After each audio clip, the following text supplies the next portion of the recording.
అల్పపోనికి ఆలి దొరికితే ఏరుగా పోయే కాడికి ఎంట పెట్టుకొని పోయిండట. అగో అట్లనే ఉన్నది ఈ కారు డ్రైవర్ గాని ముచ్చట కూడా. కారు కడుక్కోనికి సముద్రం ఒడ్డుకు పోయినోడు ఓ బకెటో చెంబో గిన్నో గిలాసో తీసుకుపోయి నీళ్లు ముంచుకొని కారు కడుక్కోవాలి. కానీ ఇగురం లేనోడు సగురం కొరిగిండు అన్నట్టు కారును ఏకంగా సముద్రంలోకి దొరకపోయిండట.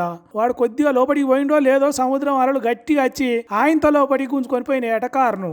సముద్రం ఒడ్డుకు కష్టపడి కడుగుడు ఎందుకు, లోపలి దాకా తీసుకుపోయి నిండా ముంచితే కారు మంచిగా అవుతుంది కదా అన్నట్టు సముద్రం అలలు లోపలికే గుంజుకొని పోయినాయట. ఇంకేమున్నది, లబలబా మొత్తుకొని వాయో వావు అని లొల్లి చేస్తే పోలీసులు రంగంలోకి దిగినరు. ఓరి తలతెక్క బడివా ఏం తెలిదొక్క పని చేసినవురా అన్నట్టు జేసీబీలతోని తాళ్లు కట్టి కారును బయటికి తీసిండ్రు. కారులకు నీళ్లు పోయి నిండింది, సామాన్లు మొత్తం తడిచినాయి. ఇంత యుగురంగల్లా పని చేసి అందరినీ ఆగం చేసినంత పని చేసినందుకు పోలీసులు మెచ్చుకొని కేసు పెట్టి అరెస్ట్ చేసిరట బుద్ధిమంతుడైన డ్రైవర్ సార్ను. మరి లేకుంటేంది, అతగాడికే ఉన్నది కారు, ఇంకొకలకు లేదు. నన్ను చూడు నా అందం చూడు అన్నట్టు సముద్రంలోకి దిగి ఏతులు చేస్తే ఎవరు మాత్రం ఊకుంటారు? మంచి పని చేసిండ్రు పోలీసులు అని అంటున్నారు అక్కడి పబ్లిక్. ఇంతకు అతి తెలివి కల్లోని ఇగురంగల్లా ముచ్చట ఎక్కడ జరిగిందో చెప్పలేదు కదా. గోవా సముద్రం ఒడ్డుకు జరిగిందట ఈ ఘోరం.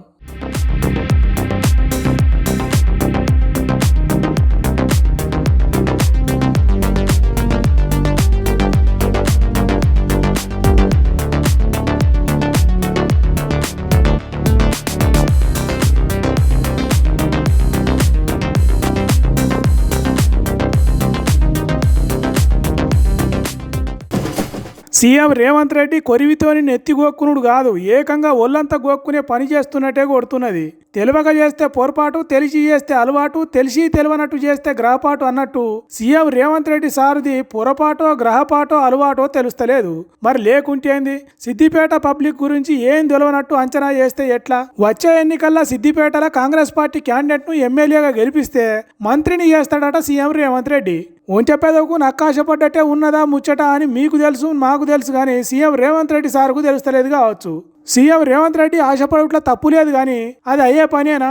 సిద్దిపేట చరిత్ర చూస్తే గులాబీ జెండా పుట్టినప్పటి నుంచి దాన్ని గుండెలకు అద్దుకొని ఓట్లేస్తున్నారు అక్కడి పబ్లిక్. బీఆర్ఎస్ పార్టీ పుట్టిన కొత్తలా కేసీఆర్ ను 60,000 మెజారిటీతో గెలిపించారు. తర్వాత ఉప ఎన్నికల 44,000 మెజారిటీ ఇచ్చిండ్రు. ఆ తర్వాత కేసీఆర్ రాజీనామా చేసుడుతోని హరీష్ రావు పోటీకి దిగిండు. అప్పుడు 25,000 మెజారిటీతో గెలిపించిండ్రు. 2008లో మళ్ళోసారి ఉప ఎన్నికలు వస్తే అప్పుడు కొద్దిగా 60,000 మెజార్టీ ఓట్లేసిండ్రు. తర్వాత 2009లో 65,000 మెజార్టీ. ఒక సంవత్సరం తర్వాత మళ్ళీ ఉప ఎన్నిక వస్తే దాంట్లో కొద్దిగా తక్కువ 1,00,000 మెజార్టీ. తెలంగాణ వచ్చినాక ఎప్పుడు 1,00,000 కంటే తక్కువ ఓట్లు వేయలేదు సిద్దిపేట పబ్లిక్ హరీష్ రావు సార్కు. ఇక ఇప్పుడు ఎప్పుడు హరీష్ రావును ఓడించుడు సాధ్యమయ్యే పనేనా? అది జరగాలంటే సిద్దిపేటకు నిధుల వరద బారిచ్చి దేశంలో ఎక్కడ జరగని డెవలప్మెంట్ మొత్తం సిద్దిపేటలోనే చేయాలి. సిద్దిపేట దగదగ మెరవాలి. అయినా జనం హరీష్ రావు సార్ను కాదని కాంగ్రెస్ పార్టీకి ఓట్లేస్తారనే గ్యారంటీ ఉంటుందో ఉండదో తెలియదు. ఎందుకంటే సిద్దిపేట పబ్లిక్ చిన్న కష్టం వచ్చిందని తెలిసినా హరీష్ రావు అక్కడ ప్రత్యక్షం అవుతాడు. సిద్దిపేట జనం కన్నీళ్లు గారిస్తే తాను ఏడుస్తాడు. పేదోళ్లకు పెరుగన్నం తీరుగా కడుపు నింపుతాడు. సిద్దిపేటను కంటికి రెప్ప తీరుగా కాపాడుతాడు. అందుకే ఇప్పటికీ అక్కడి పబ్లిక్ సిద్దిపేట అంటే హరీష్ రావు, హరీష్ రావు అంటే సిద్దిపేట అన్నట్టు గెలిపించుకుంటూస్తున్నారు. సీఎం రేవంత్ రెడ్డి కాంగ్రెస్ ఎమ్మెల్యేని గెలిపిస్తే మంత్రిని చేస్తా అంటున్నాడు. కానీ సిద్దిపేట పబ్లిక్ చూడని మంత్రి పదవులు ఉన్నాయా? హరీష్ రావు సారు ఎన్నో మంత్రి పదవులు చేసిండు. సిద్దిపేటను అద్దం తీరుగా తయారు చేసిండు. ఇంకా రేవంత్ రెడ్డి సీఎం అయినాక సిద్దిపేటకు వచ్చిన డెవలప్మెంట్ పనులను కొడంగల్కు తీసుకుపోయిండు.